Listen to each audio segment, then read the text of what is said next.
Comment accompagner son enfant pendant ses devoirs? Comment l'aider au mieux pour qu'il apprenne facilement? Comment faire pour que ses évaluations se passent? Qu'est-ce qui l'empêche d'apprendre facilement?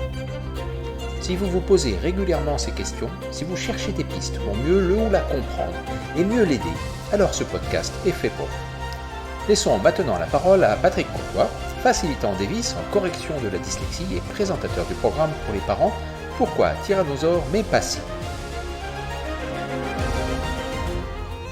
Bonjour et bienvenue dans ce podcast consacré à l'arborescence ou à l'ordre des apprentissages. Et je l'ai appelé « Retour à la base », tout simplement parce qu'il se peut qu'un enfant n'arrive pas à apprendre, n'arrive pas à maîtriser une leçon, un concept ou une idée, eh bien, il n'arrive pas à la maîtriser simplement parce qu'il lui manque des bases sur lesquelles s'appuie ce concept ou cette idée en question.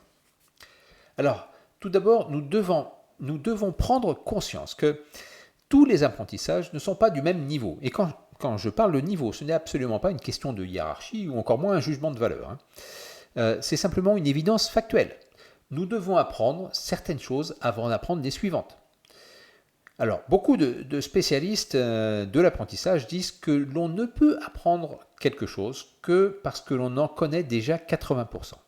On ne peut apprendre quelque chose que si l'on en connaît déjà 80%. Alors 80%, ça veut dire que dans la leçon, il ne devrait pas y avoir plus de 20% de nouveautés et que le reste, les 80%, sont déjà connus et maîtrisés. Alors c'est évident, nous devons apprendre les choses dans un certain ordre, c'est une évidence. On ne va pas demander à un bébé de courir à 100 mètres. Avant de participer aux Jeux Olympiques, il faudra que ce bébé apprenne à courir, et avant ça, qu'il apprenne à marcher, et avant ça, qu'il apprenne à se tenir debout en équilibre, et encore avant ça, qu'il apprenne à se mettre debout. Évident, non?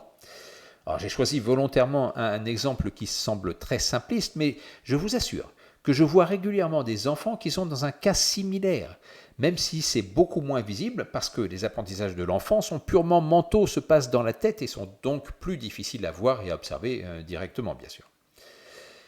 Cette nécessité d'apprendre les choses dans un certain ordre est tout aussi vraie si l'on regarde l'histoire de l'humanité.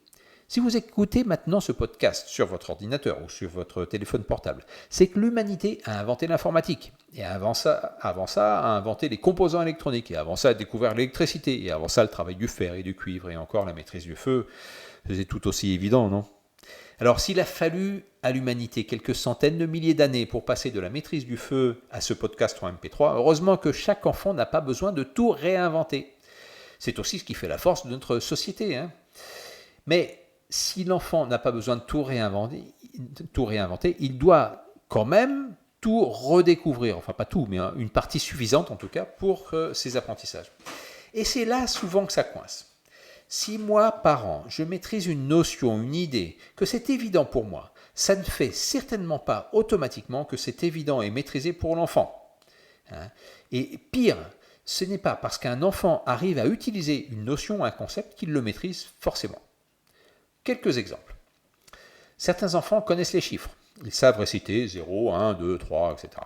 Mais ils ne savent pas compter, c'est-à-dire qu'ils n'ont pas l'idée d'associer un nombre à une quantité. Parce que c'est ça compter. C'est quand je dis j'ai 5 stylos sur la table, ça veut dire que j'ai réussi à associer à chaque stylo un chiffre, 1, 2, 3, 4, 5, etc. D'autres enfants, par exemple, arrivent à faire des additions avec des petits nombres, 2 plus 3, 4 plus 2, etc. Mais dès qu'il faut poser l'addition sur une feuille de papier, eh bien, ils deviennent confus et sont perdus. Simplement parce qu'ils n'ont pas une idée claire, évidente de ce que veut dire un chiffre, un nombre, une addition, la base 10, etc., etc. Pour des enfants qui sont en train d'apprendre des tables de multiplication, ça revient très souvent aussi, l'enfant n'arrive pas à apprendre des tables. Eh bien, combien de ces enfants-là ne savent pas vraiment ce que c'est qu'une multiplication?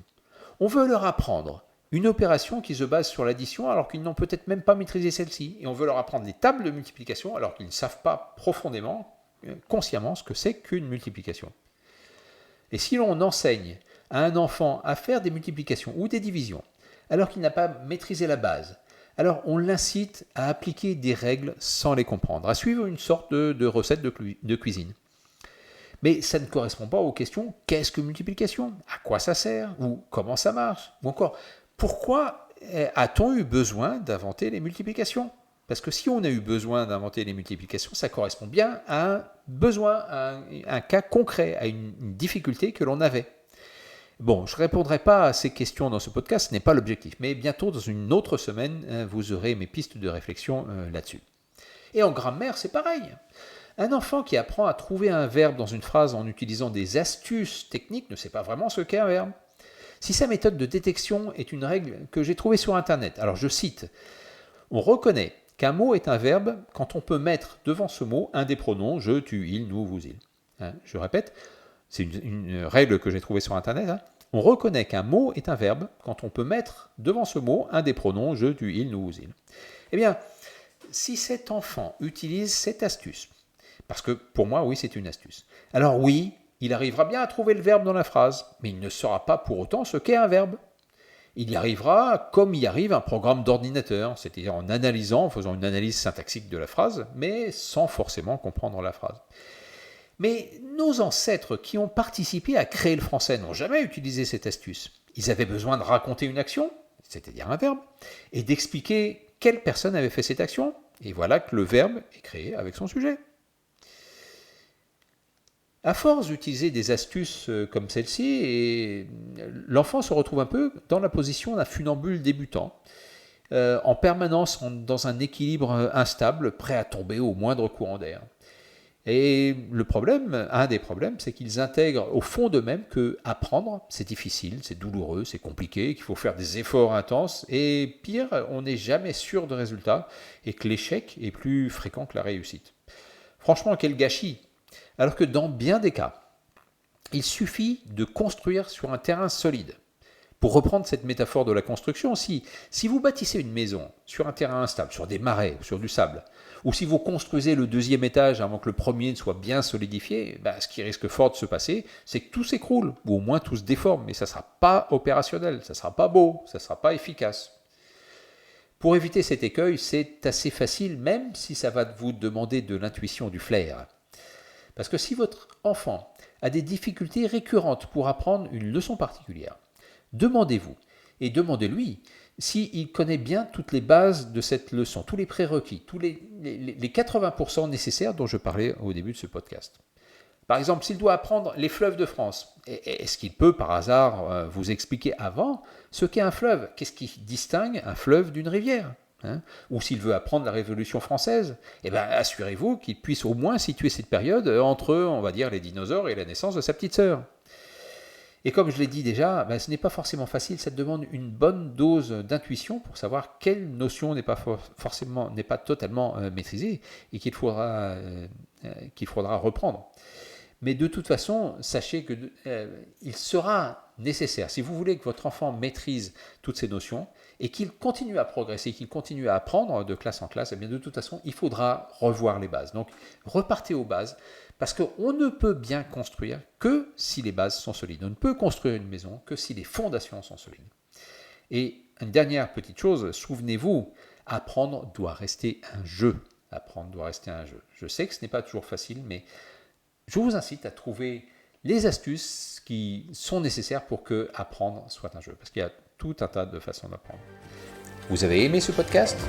D'autres parents et d'autres enfants auraient peut-être envie de le connaître. Alors, aidez-nous, mettez un petit pouce vers le haut, mettez un petit like, mettez un commentaire. Cela nous aide à transmettre l'information. Merci de votre attention et à la semaine prochaine pour un nouveau podcast.